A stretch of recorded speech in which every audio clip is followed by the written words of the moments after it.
Hello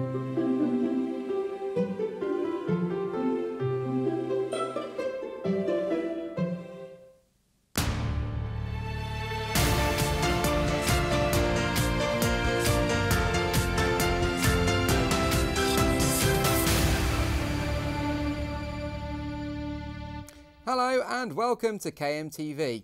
Your top stories tonight. Trouble at Young Offenders Institute. Struck off midwife. And what's a pony doing in a supermarket? But first this evening, Maidstone Magistrates Court went into lockdown this afternoon after a violent criminal disappeared by strolling out of the front door, and he's still missing. Daniel McAvoy, who's 41, also known as Daniel Murray, appeared at the Palace Avenue building today, charged with beating up his girlfriend. But after security guards burst into court and asked if anyone had seen him, the building went into temporary lockdown and no one was allowed to leave. McAvoy, the stepson of an armed robber, walked out of the front door and turned right towards Gabriel's Hill, prompting a full-scale search. A Young Offenders Institute in Rochester has come under fire for being dangerous and riddled with violence. Jem Collins has more. With a capacity of more than 150 young offenders, Kirkenwood plays an important role in rehabilitating young men. But today, a new report has revealed damning failures in the way it runs. In this latest inspection, inspectors slammed Kirkenwood, saying it was dangerous, riddled with violence, and young people were out of staff control. In fact, in the 6 months leading up to March, there were 61 assaults and 92 fights between prisoners, as well as 21 assaults on staff, some of them serious. A recent search at the prison also found 15 improvised weapons in just one wing.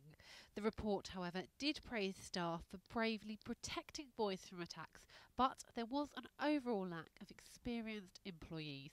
However, for Nick Hardwick, Chief Inspector of Prisons, the report also serves to highlight the problems at young offenders institutes across the country. These are some of the most complicated and troubled and challenging boys in the country. And there are things that people at Kirkenwood can do, but essentially they can't solve the problems alone. And I think this needs a national response to it. This is Jem Collins in Rochester for KMTV. All frontline police officers in Kent and Medway are going to be equipped with body cameras under a £1.8 million initiative, the force has confirmed. Body camera trials have already been introduced in Maidstone, Medway and Thanet, where 400 cameras have been tested by police forces.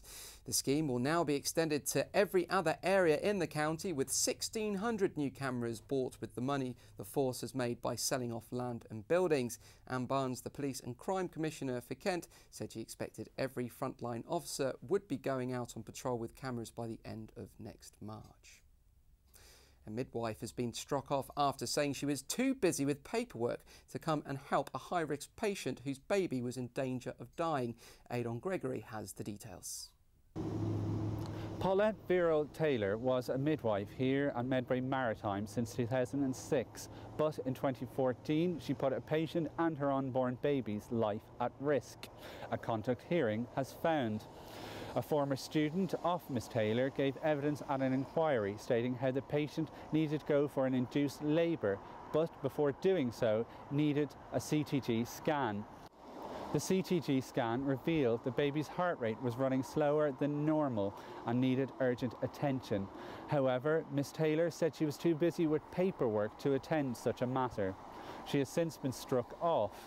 This is Adon Gregory in Medway for KMTV. And finally, you might have heard of a guide dog, but what about a guide pony?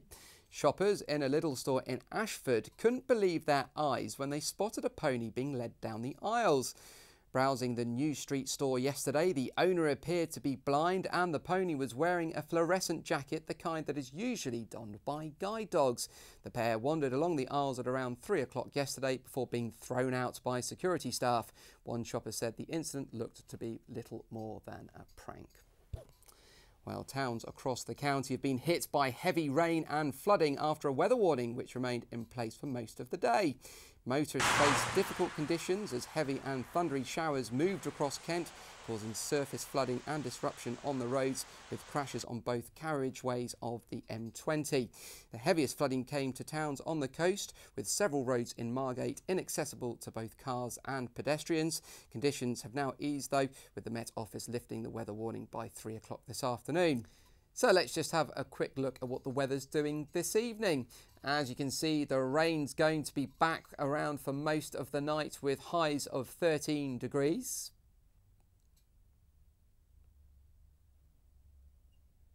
Things are going to be a little bit brighter tomorrow though, with occasional sunshine and showers, so wrap up warm and carry a brolly.